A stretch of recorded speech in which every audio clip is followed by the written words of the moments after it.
Здравей, в това видео ще засегна 3 основни точки. Какво рискуваш, ако губиш мускули докато кътваш?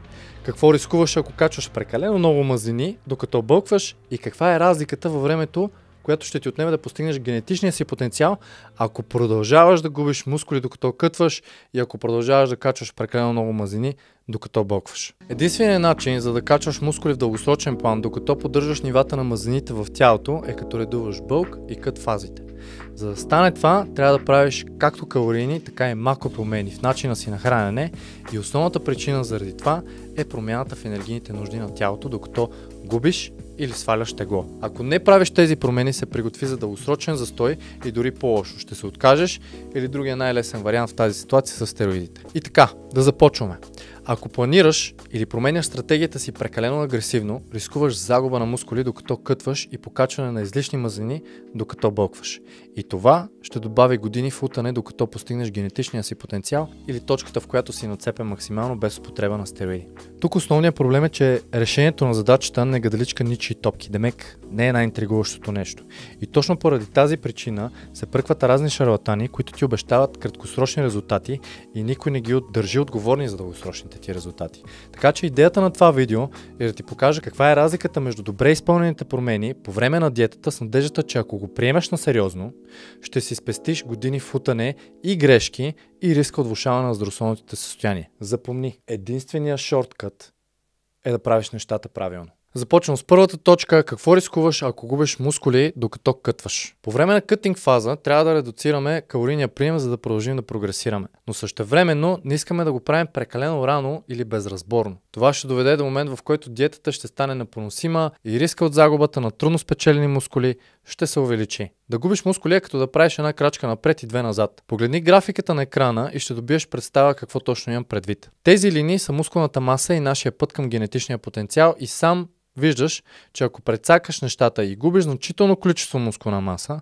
по време на всяка кътинг фаза, значително ще увеличиш времето за постигането на желаната форма. Има няколко неща, които трябва да се увериш, че са наред преди да редуцираш калорийния прием. Повечето хора са нетърпеливи и, както се казва, ръшват процеса и точно това им коства загубата на мускулна маса. Обикновено редукцията е последното нещо, което аз правя. Продължаваме с следващата точка номер 2. Какво рискуваш, ако качваш излишни мазнини докато бълкваш? Може би най-подходящия момент за бълк е след фаза за кът и както при фазата за кът, така и при фазата за бълк са необходими адекватни както калорийни, така и макропромени, за да продължиш фазата успешно. И ако при кът фазата вниманието трябва да бъде насочено към риска от загуба на мускули, при бълк фазата то по-скоро е насочено към прекалено многото покачване на ненужни мазнини. Ако това се случи, първо рискуваш да прекараш повече време от необходимото, когато отново влезеш в кът, и второ, има голяма вероятност да спреш бълка, защото ще се почувстваш прекалено дебел. И в двата случая ще прекараш по-малко време от необходимото, за да изградиш физиката си. Отново, това е като да правиш крачка назад, докато правиш две напред. И в дългосрочен план ще добавиш години във времето, което е необходимо, за да постигнеш потенциала си. Тъй като втората ситуация е доста по-често срещана, направих тази графика, която описва нагледно какво се случва. Долната линия показва сценария, в който прекъсваш бълк фазата си много по-рано от необходимото заради некомфорта от излишното покачване на мазнини и дискомфорта, който те създават. Ако прекалено често кътваш, рискуваш да прекараш по-малко време от необходимото за печелене на мускулна маса, което от своя страна добавя още няколко години на вятъра в опита да постигнеш мускулния си потенциал. Вземи под внимание, че промените по време на бълк са доста по-трудни в сравнение с тези на кът, защото самия процес на изграждане на мускулна маса е много по-бавен и сложен. И точно поради тази причина хората допускат грешката да избързват и пришпорват процеса и това им коства излишно натрупани мазнини. Обикновено решенията за промените, които аз правя, се базират на доста неща, но калорийните промени са последното нещо, което взимам предвид. Последната трета точка за днешното видео е разликата във времето, което ще ти отнеме да постигнеш генетичния си потенциал, ако продължаваш да губиш мускули докато кътваш и ако продължаваш да качваш прекалено много мазнини докато бълкваш. Пред теб излезе и последната графика за днес и тя показва точно това. Колко загуба на време рискуваш, ако продължаваш да губиш мускули докато кътваш и ако качваш прекалено много мазнини докато бълкваш. Разликата във времето е почти двойна. Ако тази визуализация не отключи вниманието ти към промените по време на диета, нищо друго няма да го направи. Но ако те кара да се замислиш,